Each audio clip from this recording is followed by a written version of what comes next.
لفظ چینل کے معزز ناظرین کو نئے پروگرام میں خوش آمدید۔ ناظرین، آج کے پروگرام میں ہم آپ کو نفرت کی ایک داستان کے متعلق بتائیں گے جو کہ علاؤالدین خلجی کے متعلق ہے، جنہوں نے اگر منگولوں کو پسپا نہ کیا ہوتا تو انسانیت کا قتل عام بے پناہ ہوتا۔ سوال یہ پیدا ہوتا ہے کہ اگر علاؤالدین خلجی منگولوں کو پسپا نہ کرتا تو یہ ہندوستان کا کیا نقشہ ہوتا؟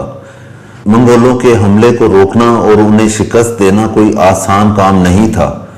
اس کے لیے بے پناہ جرأت اور حوصلے کی ضرورت تھی، جس کا مظاہرہ علاؤالدین خلجی نے کیا۔ منگول بہت بڑی طاقت تھے، جہاں حملہ کرتے روکنا مشکل ہو جاتا۔ انہوں نے روس، پرشیا، عراق، شام اور یورپ تک اپنی دہشت کے نشان چھوڑے۔ بڑے سفاک تھے۔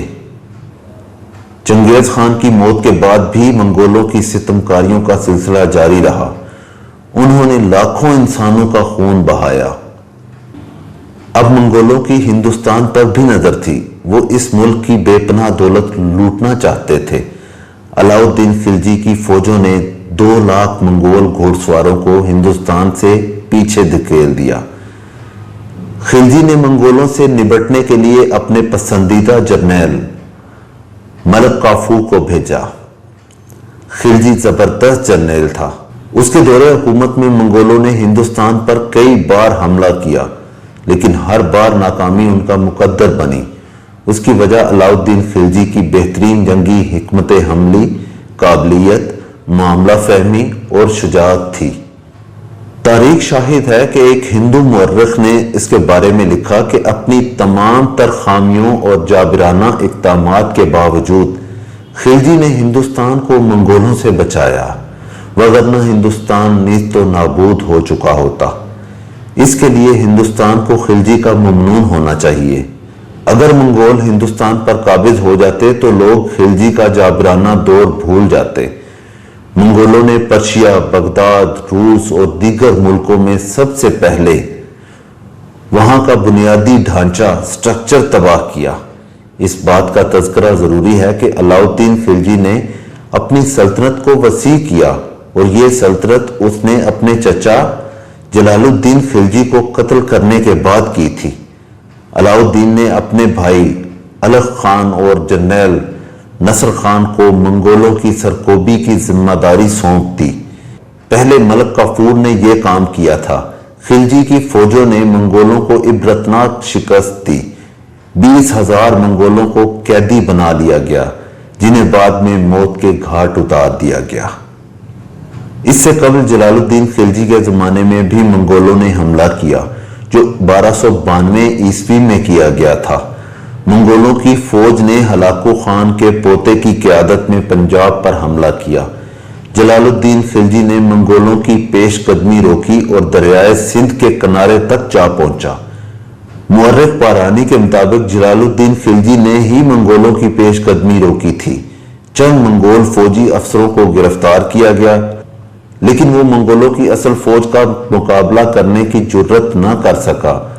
اس نے امن کے لیے کوششیں کی اور اسی کی کوششوں پر منگول واپس چلے گئے۔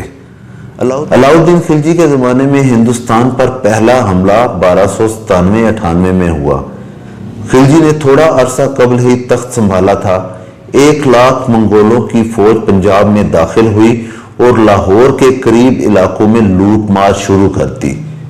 خلجی نے الغ خان اور جعفر خان کی قیادت میں فوج بھیجی، جس نے جالندھر کے قریب منگولوں کو شکست دی۔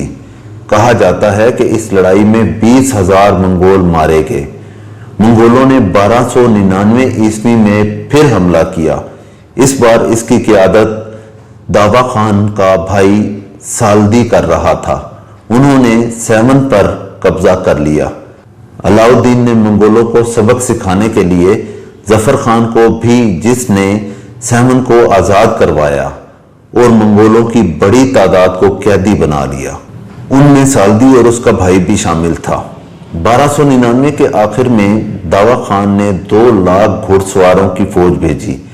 اس دفعہ قیادت اس کا بیٹا متلخق خان کر رہا تھا، تاکہ سالدی اور اپنی شکست کا بدلہ لیا جا سکے۔ اس بار منگولوں کا مقصد لوٹ مار نہیں، فتح تھی۔ انہوں نے راستے میں لڑائی سے گریز کیا تھا تاکہ دہلی کے قریب پہنچ سکیں۔ منگولوں نے زبردست لڑائی بڑے پیمانے پر کی۔ خلجی کے مشیر اور دوست علاء الملک نے اسے مشورہ دیا کہ وہ انتظار کرنے اور کھلی لڑائی لڑنے کا خطرہ مول نہ لے، لیکن خلجی نے اس سے اتفاق نہ کیا اور پھر دہلی کے قریب میدان میں لڑائی ہوئی۔ ظفر خان کی شجاعت کی بدولت خلجی نے یہ لڑائی جیت لی۔ ظفر خان نے 18 کوس تک بھاگتے ہوئے منگولوں کا پیچھا کیا، لیکن واپسی پر منگولوں نے اس پر چھپ کر حملہ کیا اور یوں ظفر خان موت کی وادی میں اتر گیا۔ لیکن منگولوں کو علاء الدین خلجی کی فوج کی طاقت کا بخوبی علم ہو گیا تھا۔ انہوں نے پسپا ہونے کا فیصلہ کیا۔ وہ دہلی سے 30 کوس تک پیچھے ہٹ گئے اور پھر واپس چلے گئے۔ منگولوں نے چوتھا حملہ اس وقت کیا جب علاء الدین خلجی کو چتور سے واپسی کو کچھ ہی عرصہ ہوا تھا۔ یہ 1303 کا واقعہ ہے۔ اس دفعہ منگولوں کے گھڑ سواروں کی تعداد 2,20,000 تھی اور ان کی قیادت نرگھی کر رہا تھا۔ انہوں نے اس قدر تیزی سے دہلی کی طرف پیش قدمی کی کہ صوبائی گورنروں کو وقت ہی نہ ملا کہ وہ دہلی پہنچ کر سلطان کی مدد کر سکے۔ اس کے علاوہ علاء الدین کی فوج کا ایک بڑا حصہ نیلنگا مہم کے لیے روانہ ہو چکا تھا اور دہلی میں بہت کم فوج رہ گئی تھی۔ خلجی نے دفاعی حکمت عملی اپنائی۔ منگولوں نے دہلی کے اور ارد گرد کے علاقوں میں لوٹ مار شروع کر دی اور سری قلعے کا 2 ماہ تک محاصرہ کیے رکھا، جہاں خلجی نے پناہ لے رکھی تھی۔ لیکن منگول قلعہ فتح کرنے میں ناکام رہے اور واپس چلے گئے۔ ترغی کے حملے نے خلجی کی آنکھیں کھول دیں اور اسے احساس ہوا کہ سرحدوں کا دفاع کس قدر ضروری ہے۔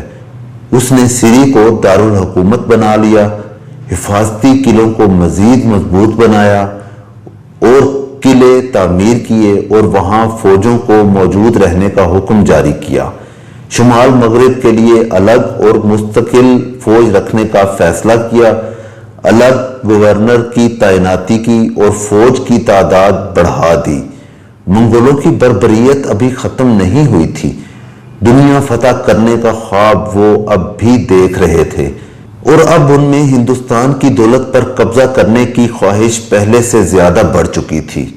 حالانکہ لاکھوں منگول علاء الدین خلجی کے ساتھ جنگوں میں مارے جا چکے تھے۔ 1306 عیسوی میں منگولوں کی فوج کی قیادت کوہک کر رہا تھا۔ یہ فوج دریائے راوی کے کنارے تک پہنچی۔ منگولوں کو اس پار بھی ذلت آمیز شکست ہوئی۔ اس دفعہ 50,000 منگول قید کر لیے گئے، انہیں دہلی بھیج دیا گیا۔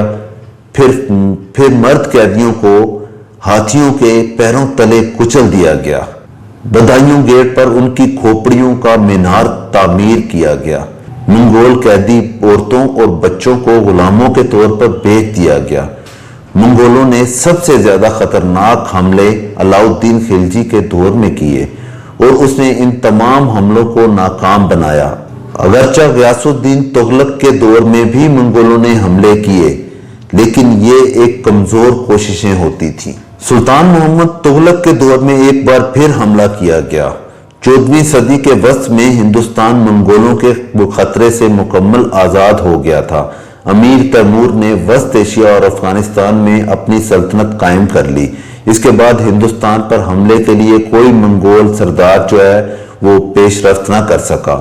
اگر علاء الدین خلجی منگولوں کو روکنے میں ناکام ہو جاتا تو پھر ہندوستان کا کیا ہونا تھا؟ یقینی طور پر منگولوں نے بربریت کا بازار گرم کر دینا تھا اور ہندوستان کا ثقافتی ورثہ برباد ہو جاتا۔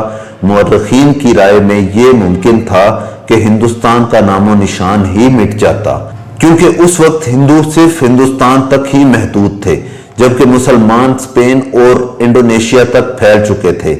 ان حقائق سے پتہ چلتا ہے کہ علاء الدین خلجی ہندوستان کا کتنا بڑا محسن تھا۔